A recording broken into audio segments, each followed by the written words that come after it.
think we'll start. Thank you so much for coming to watch the show, and thank you for sticking around for this talk back. My name's Guy Wolf. I'm the director of Interruptions and the artistic director of Represent Theatre. Represent Theatre is a theatre company for creatives from a lower income background. Our mission is to diversify the socio-economic imbalance in the arts. And we have an amazing panel here to celebrate the legacy of the great Stephen Jeffries. April Angelis, playwright, Annabel Arden, director, and one of the co-devisers of Interruptions, but I'll let you talk about that in a second, and Simon Stevens, playwright as well. So first of all, I'd like to go to Annabel, if it's all right, Annabel, tell us a little bit about how Interruptions was created. Yeah, thanks, Guy. Welcome. It's very special to be with an audience watching one of Stephen's plays.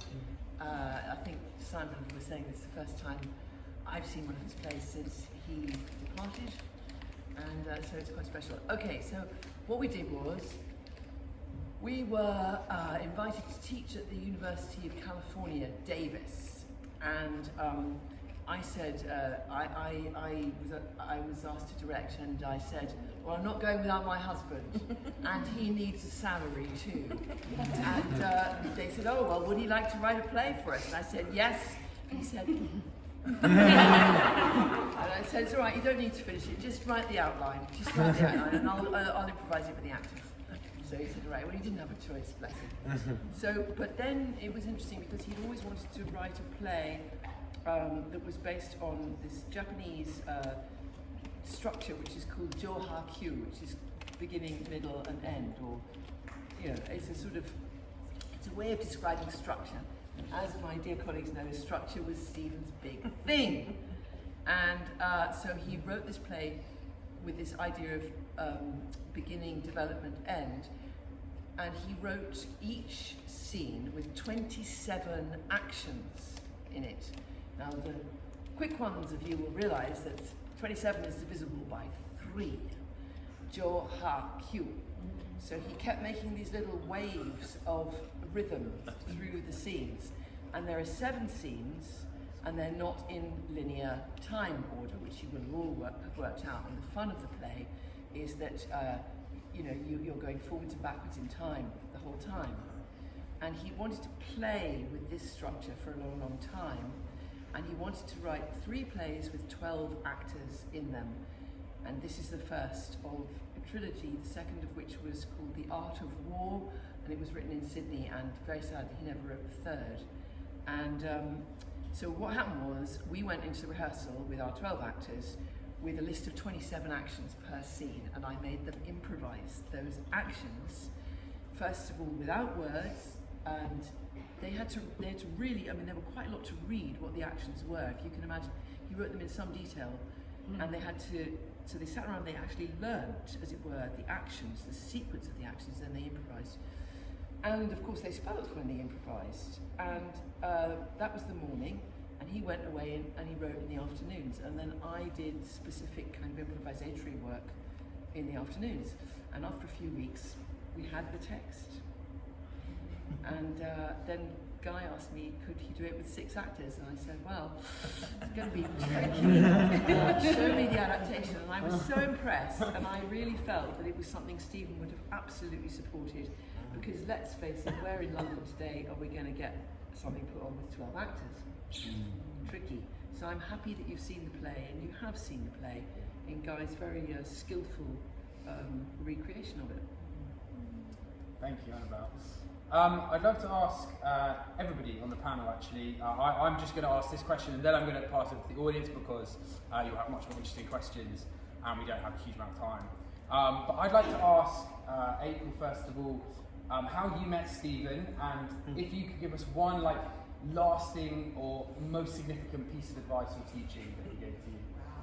So I met Stephen when I was 28, so that's a long time ago, and so it was over 30 years ago.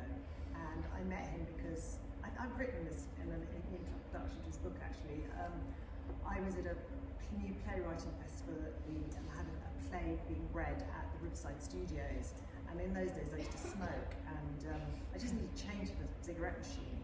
And I was like, oh, who looks like it? Oh yeah, that tall guy with loads of hair looks really cool. Let's go on.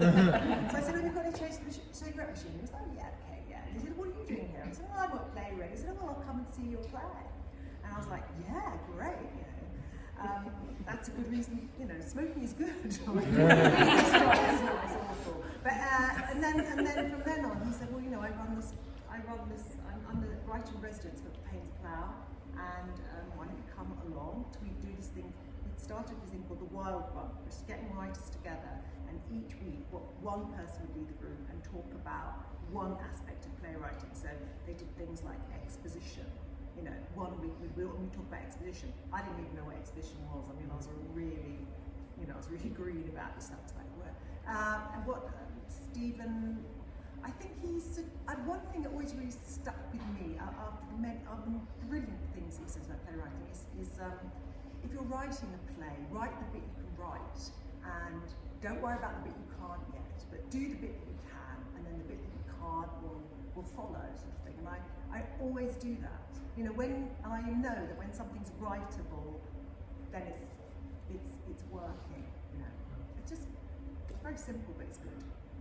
Anyway, yeah, and it was beautiful work, by the way, you made tonight, guys. It was just so beautiful. Thank you. Yeah. Just a round for the class.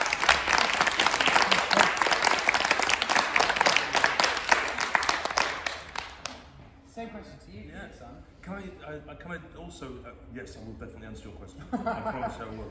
Beautifully directed as well, like really genuinely. But I met the cast when I was waiting for my wine, which is something Stephen would have approved of. I can't imagine a production that he would have enjoyed more, because it has such youth and such vitality, and Stephen's commitment to championing young artists through all the time I met him was pretty much peerless. I don't know anybody who championed young writers, young actors with more energy and faith than he did. He terrified the living shit out of me. I was the resident dramatist at the Royal Court Theatre in 2000 when I was 28 as well. And I wonder if there's a kind of Stephen Jeffries mathematical thing. But one of the things I had to do as the resident dramatist, people who know the history of the court might have heard of the Friday morning script meetings, when really about 12 of the cleverest people in British theatre would congregate around a terrifying table and try and advise the then artistic director, Ian Ritson, about what plays he should do, and Stephen was the literary associate. Now, I would never describe myself as an intellectual, but there have been very, very few times in my life when I just thought I was just thick.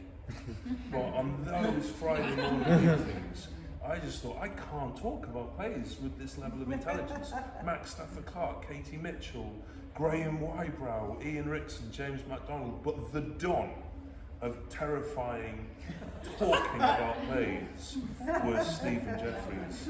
And the amount of times I would sit cowering in these meetings thinking, God, I hope Stephen doesn't disagree with me. I hope he doesn't disagree with me. And changing my mind if ever he spoke before me, if I disagreed with him. And then after about 3 or 4 months, I was kind of like having a difficult time on the residency. I was like, this is my dream. To be a playwright is my dream, and I'm living it, and I'm terrified. I don't know what to do. And he looked at me one day and said, should we go for lunch? And I was like, fuck, what's the deal? And I was like, oh yeah, okay. And he took me for lunch in a Chinese restaurant off Sloane Square in the days when there were reasonably priced Chinese restaurants off Sloane Square. And he talked to me for about 2.5 hours about me and about my plays and about playwriting. And he taught me how to read, and he taught me how to structure. And I was thinking, you flagged up earlier about the biggest advice he gave me, and he, you know, I was saying to the guys, he taught me more about playwriting than anybody's taught me, and I have no doubt in my mind that I wouldn't have written the plays that I've written if it hadn't been for him. But the best advice he gave me, we had this 2.5-hour lunch, wine might have been consumed. I hope that isn't a problem on a Friday lunchtime.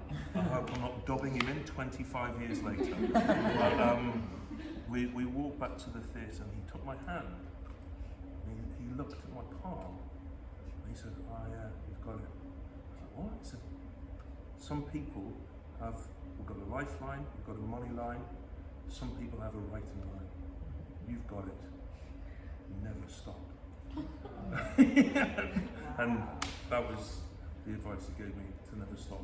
And that's the only advice I give young writers really of any value, is just never stop. Yeah, he was a good one. We've got some very old friends of his in the audience today. I just want to say gratitude to you for coming. Friends who I've shared many a song with. There they are. There's the friends. There's the friends there. Friend there. Well, this is a perfect segue to questions from the audience. We have one from a friend of Stephen's. Can Please. I say something about Stephen as a musician, as well as being a brilliant playwright and writer?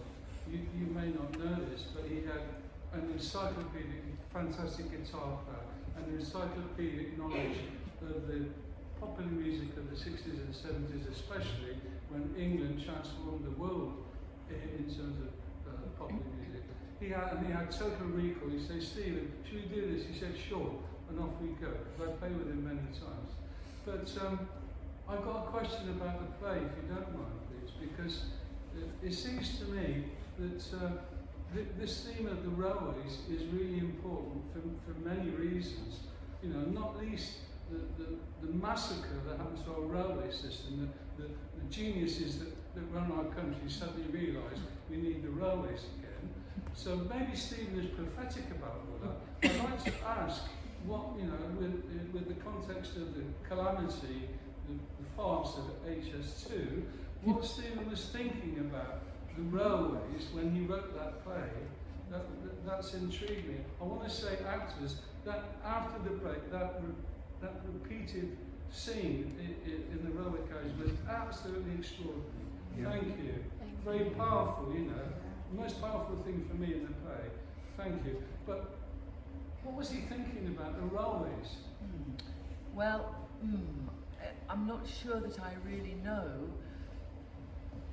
One thing I'd say is that for various reasons, I've had to reread a few of his scripts recently, and it has really struck me that quite a lot of the writing is sort of prophetic or curiously accurate for now.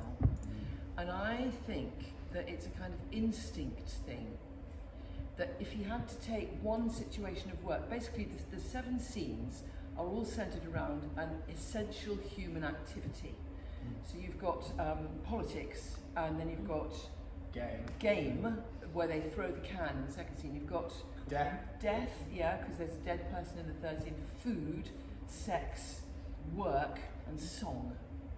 And So religion. that's what he wrote. Those are the titles of the scenes. Okay, so he had to choose a work situation which could be threaded forwards and backwards through the time scheme, and he chose the work to be the railway.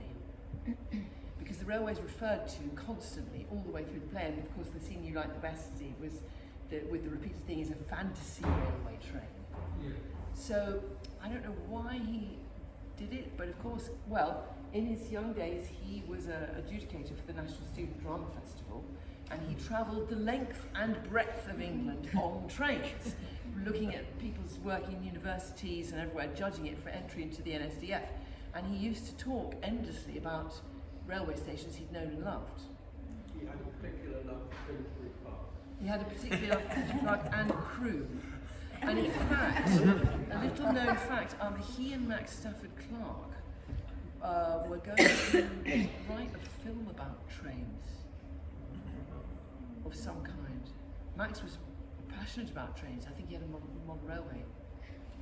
So I don't know. I think it was deep instinct, which then that's the sort of thing that carries you through, so that it is still weirdly relevant with HS2 and everything. There was that great line, I mean, that they said, you know, the most sort of significant part of an election is between the election and the inauguration. I was like, Trump, you know, that's spooky. It's like, you know, that was just one thing. A lot of things like that, but that There was... was so much of it which felt prescient to me. It was written 2001, yeah? Yeah. Yeah. It's Well, extraordinary. you know, he read history voraciously. He never read novels, hardly ever. He read history and poetry and played music. So I think he had a kind of terrible sense of history being endlessly repetitive. It's very. I found a lot of the scenes very, very tense, which was in a good way. You know, the tension didn't sag. You were always going, "Oh my God!" You know, when someone walks in and goes with blood and says, "But you know, they're going to get us now," and you sort of go, "Oh, it's got up a whole." That was brilliant. I thought that sense of suspense and tension and jeopardy all the way through those scenes. You know, those sensitive. Yeah. For a play that came out of a kind of structural game. Yeah. The level of kind of humanity and fear in it is that seems such a Stephen Jeffries thing. You take a structural gesture, but you imbue it with deep humanity. I think is really exciting. Yeah, and the train scene, you said that was full of awful jeopardy. Yeah. As well. Yeah, Well, the gun in the mouth. My God. Well, I mean, the thing is, Which was also the person who got shot recently on the film. I know, set. I was thinking I that. was When he said it's a prop gun, I'm like, that doesn't make any difference. It was a very interesting process. I've never worked in such an interesting way before or since, and you know, I have done a lot of devising with a certain company called Complicité, but this process was the best ever. I mean, it was. It's so sad I don't have the names and addresses of those 12 actors in the States because they improvised those actions. I can't remember, and I can't find the pieces of paper now with what he wrote on it. So I can't tell you whether he wrote that the suggestion is made that she has the gun in her mouth. I think he must have done, actually. That's too good to be honest. That's too good to be. But it was a very interesting thing, and they did come. I mean, one classic line that Stephen didn't write is "man in hat." I don't get a name. I'm man in hat. And there was an actor who I'll never forget that. And Stephen roared with laughter and said, "That's very good, very good." The thing I thought, sorry, we're just chatting now. Yeah, That's everybody's great. No, that's great. No, the thing I was going to say, which I thought was spoke so deeply to Stephen for me, is it's a play about the possibility of creativity. Yeah. Like in all of these plays that I know, there's the kind of this celebration of the possibility and also an understanding of the kind of ridiculousness of creativity in a time of tyranny. Yeah. But you kind of think in the end, what matters is the cassette survives. Yes. And I think his deep faith in the possibilities of art and the possibilities of theatre and music are really rich in this play. It's really, really beautiful, I think. That was very moving, isn't it? Yeah, the cassette survives. Yeah, and that's something, you know, art will speak the truth to power. Yeah, and very art will little survive else us as well. does. It will survive us. Yes, Yeah. well, as long as there's people on the planet. Yeah. It's that Don't be a downer. Don't be a downer. Has anybody got any? It's one of any more questions. Sorry, can I change the subject slightly? Annabel, you've mentioned in the past your feeling for the need from the opening up of British theatre to minority groups and to possibly people who can't afford to become actors through the normal channels. I was wondering what your feeling was about the present state, and I know we've got a pandemic which makes everything very odd, but if we can put that to one side, what your feeling was about the British theatre in that or any of the others. I mean, are interesting things happening? Well, interesting things are happening here tonight. Absolutely. I don't really know what to say, to be honest. Although I must say, I mean, well, you said you say what you said to me when you were coming about enjoying going to the theatre. Oh yeah, I feel like I've been rebooted since the pandemic. There's nothing I like better than being in the theatre. It just makes me so happy, and watching actors, they're so brilliant, and the whole. Anyway, so I've been full of kind of joy and thankfulness and gratitude to be back in a way that I never quite was before. I don't know. It's like rebooting is always So I think theatre's just one of the best, art anyway. Theatre, best things that's in our world. The ecology is difficult. 91.8% of people working in the arts at the minute are from a middle class background, and after the pandemic, well, we are mid-pandemic, but still, since the impact of the pandemic, that's only getting worse. So, there's been amazing drives recently in terms of diversifying talent in disability or neurodiversity or ethnicity, but actually there hasn't been as much work in terms of socioeconomic disparity. And that's what Represent kind of exists for, because we feel like class is such an intersectional issue and is often overlooked because it's harder to quantify, it's harder to measure, it's harder to see, but the impact it has on one's chances in life are obviously massive. So there's still a huge amount of work to be done in that regard, I think. Thank you. Yes. Yes. Any other questions? Yeah, please. Firstly, massive, you guys are so talented. It's been so, just hats off to you. Fantastic. To my brother, just wondering, brilliantly directed as well, obviously. You should have said to my brother, why? I know, sorry. Why did you just pick me up and then just Little bias. But why this play in this context for Represent? What was the sort of motivating factor for choosing this play for today? So yeah, it's a good question. Yeah, I told you in advance, I prepared a thing. I first read it a couple of years ago. I was reading Stephen's work. I actually taught Stephen and Annabel's son Jack at Highgate, and I was really keen on Stephen's work, and I just thought it was, it's kind of a lot of what we've said. I just felt it was really current. And this was pre-pandemic, but in a sense, now it's like the pandemic play that has nothing to do with the pandemic. A massive interruption that we've all suffered to our lives. I love Stephen's work. I think the way that Stephen manages the macro and the micro all at once. You've got this massive backdrop of a coup that we can't in this country really understand exactly, but the way that affects interruptions in our daily lives and in our relationships, and then just generally the question of leadership. We've experienced a massive letdown, is the understatement of the century, from our awful leaders in this country, and a kind of failure to understand and take on the proper responsibility of leadership. So yeah, I just felt it was really timely and relevant, and I also felt that for a repertory company, and we believe that acting is vocational and you learn by doing. For actors to have the opportunity to multi-role in the way they do in this play is an amazing opportunity to learn and develop as actors. So that was kind of the main reasons for doing it. I do think I love the way each scene physically, it was a train, or it was in a kitchen, or it was tunneling through a rock. How the imaginative space that each choice gave, those sort of physical choices of setting. I thought that was so fantastic in the play as well. Reminded you what theatre can do. Sometimes you can read the stranger. Where's the sofa going to be? It's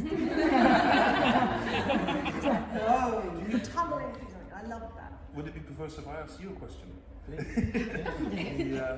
Because I think the play to me feels like a celebration of the possibility of creativity, and I'm really interested. I can't make my own mind up about this, about what the play's position on democracy is.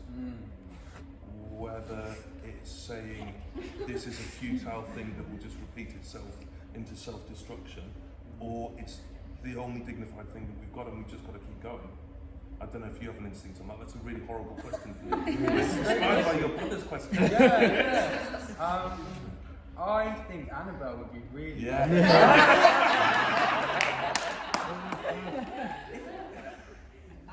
well, I think he's very even-handed about it. I think the clue is in the last scene, where it said, we took a vote, and someone says circumstances have changed, and then he says a vote is a vote, and says it's a vote for death, but I'll go along with it. So basically, he's defending the vote. He's definitely doing that. And also when when you have the tyranny, you have the scene on the train that kind of literally, it fucks you with a gun. That's what you don't have democracy. No one's going to say that's good. And then I think also there's the escalation in the second half. The first half sets you out the table, and you have this escalation of tyranny in the second half. Yeah. And in the the landslide scene, the tunneling through rock, which of course has got a lot of references to Pol Pot's regime.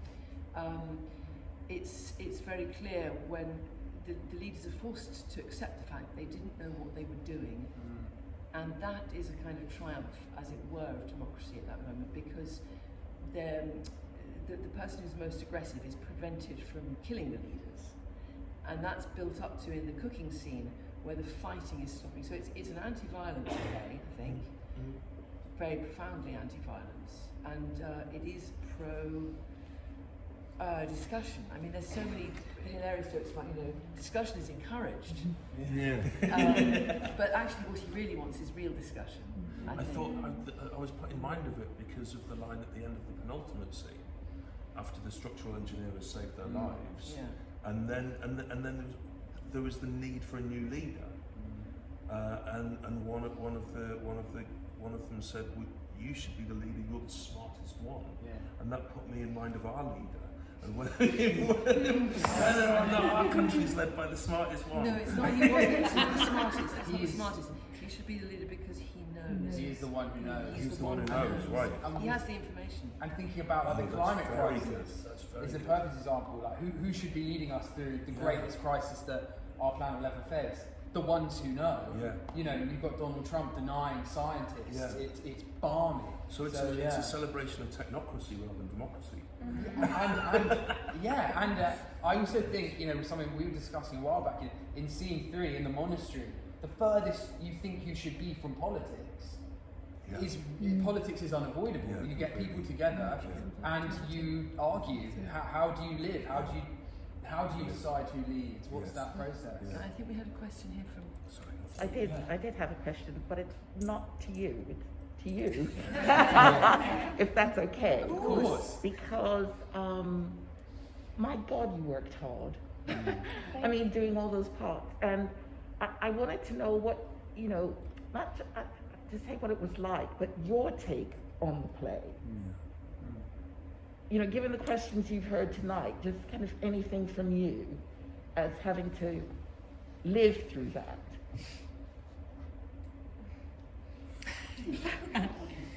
It's easier if you point the finger to somebody. I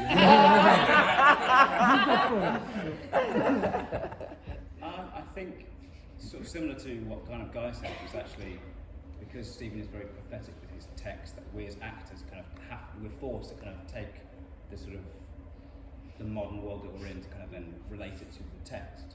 I think what's quite useful, one of the things that Guy let us do was almost like, in the same way that it was improvisational, was that Guy would kind of go, okay, improvise text that suits you. Take the scene and sort of the game of the scene, if you like, and then let it sort of sing in your language and how you talk and what your dialect is. So then we kind of were able to then find a sort of moment in the scene and then go back to the text. So we kind of, Guy really let us kind of really collaborate with him, with the text, in the sort of same way that the original kind of had that sort of improvisational quality. We were able to put our own little stamp on it. And I think that's really valuable, kind of then finding the character, finding the moments, and finding the sort of like the realism of how it sits in our time, as well as kind of still honouring Stephen's text. So it's a meaty little piece, a lot of improvisational stuff, but it's a lot of fun to perform, I think. I think as well, because it's such a strong ensemble piece. There's no one that's just sort of like the main in any scene, and we've already done Albatross together. So we were already sort of really comfortable with each other and felt safe in a space with each other, that when it came to rehearsal starting, it was just a process that was so enjoyable to do, because we trust each other's instincts and we trusted the text and Stephen's writing, and it was just really fun to find, because we were finding stuff till previews. We were finding new things and sort of like where a twist could happen in the scene and how characters were interacting with each other. In addition, in addition to basically what Aaron said, for me, the experience was very relevant, very I don't know, I can't find the correct word, but it was very now. And for me, how Guy made me connect with the play was very how did I feel about politics? And knowing someone who's young and some of my views, especially, and I have very strong views in terms of Corbyn, in terms of Boris Trump. That's right.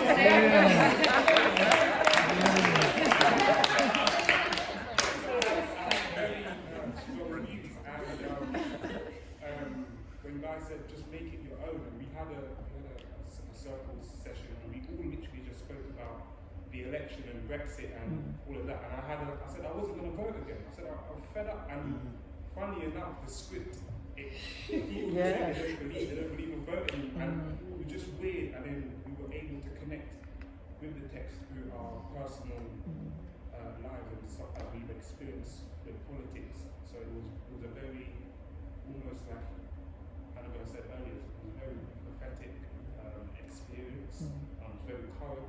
And I think it's gonna, like, history always repeats itself. So I feel like it's gonna keep going in a circle, and I think other people will also experience the same things that we've experienced. But hopefully, it changes for the better. Yeah, I was just going to echo what Smash actually said, and I think for me the hardest thing was because I've not lived through a coup. I have no idea what that feeling of like an external threat feels like in the mass scale. It was like bringing it, like you're saying, from macro to micro, and in the rehearsal process, I think that was the most valuable thing because it made it tangible. And I think if we can feel it and we know what that feels like, you can then bring that out. But until we got to that moment where we like sat down and spoke and really broke it down as to like what is the external threat, how does that make you feel, what's that tingling, bubbling thing under all of the scenes, the undercurrent, that's when it was like, okay, I get it now. I see and I get why constantly when an interruption comes, why that's a startling thing, because we're like, oh, they're in a monastery and someone's knocked at the door, it's not that, it's not that deep, just open the door. But when you actually look at the big picture and you hear Irene's speech and you're like, oh, this is huge, and you can relate that into, everyday life. So I think for me that was the biggest takeaway, was trying to get something that I had no clue how to relate to, and actually by the end of the process, having obviously not the full idea, but having somewhat of an idea of how I can experience that external threat. As an actor, well, every actor is different, the way that they choose to play. But I always feel like for me it's a fully emotional, physical process, and you're always like, there's always tears, laughter, all sorts in the rehearsal room. And so, whether it's like your own life imitating what's going on in the play or vice versa, there's always so much information that you're processing, and I like to get in on the research and read everything, find out stuff. And there are two things I remember. Guy constantly saying, just play with it. Just play with it. It's called a play for a reason. And at first I was kind of jarred by that, of like, oh, but where do you want me to go? What do you want me to do? And actually, as we've been through the process, coming together as an ensemble and as a cast, it makes so much sense when we are just playing and letting go a little bit of like of the context of things. And Annabel suggested just get very, very, very comfortable with the lines, like it's an orchestra, and you've got your line, you've got your part, and which lines stick out to you. All the words matter, but what do you need the audience to hear? And so a combination of that kind of really brought it home for me. I started to still discovering stuff every night as we say the lines, and different ones are emphasized or different ones come up in your head. Like, oh, that's what that means. That's why that's there, and that's what that's kind of referencing in real life as well as sort of in the play. So it was a process of having to take it all in and take in the idea of coup and democracy and vote and government, and then let it all go. And we're just people trying to get something done. Glad I asked.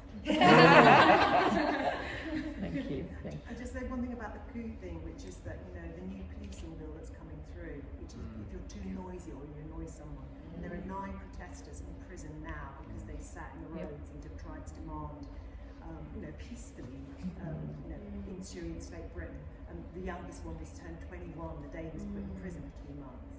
And, they're not democracy. So I find it all really frightening that play again was sort of prophetic about this sudden change, If we're going to be locked away for, and you can just look up the new stuff that's happening, it's really scary. Well, it's going to make the theatre an interesting place if we can really tap into that. And it's interesting, we're in a small venue, we're a relatively small audience. I wonder what we'll be saying on our stages, really, about that kind of thing. And it put me in mind of, the great tradition of political theatre, of Brecht. And I kind of thought, well, yeah, let's say it, because there's been a lot of plays, well, you guys know much more than I do, but I felt, certainly before the pandemic, that there were very many plays. Well, it's partly influenced by, what we now call the industry and money, where you have very few actors on stage, and it's often about personal and domestic emotional problems. And this macro that you talk about is not so easy to write now, and it's very difficult to write for 3 actors. And of course, he was writing for 12, and Guy did a brilliant thing of making it possible for 6 to play. And it's, I don't know, you're playwrights, I'm not, but I have this, I do want to see political theatre, and I do want it to have this very strong context. Yeah, and I feel that what's interesting about Stephen was he was born, he was born in the 1950s, and he lived through all of that time, and when he started writing for the theatre, it wasn't called the industry, it was called the theatre. And it's now known as the industry, and that really does turn my stomach. It is not an industry, it's something that's always existed in human communities. It's a space where we all are. And ideally, we wouldn't be on these different levels. We'd be in a circle, and it's a space where we come together to hold public emotion and thought and discussion and everything. And I think he really understood that. He really understood this space. I don't know about you, but I could hear from these 3 all night. We probably shouldn't. So I just want to thank you for coming again, and just a huge, huge thank you to April, Annabel, and Simon as well.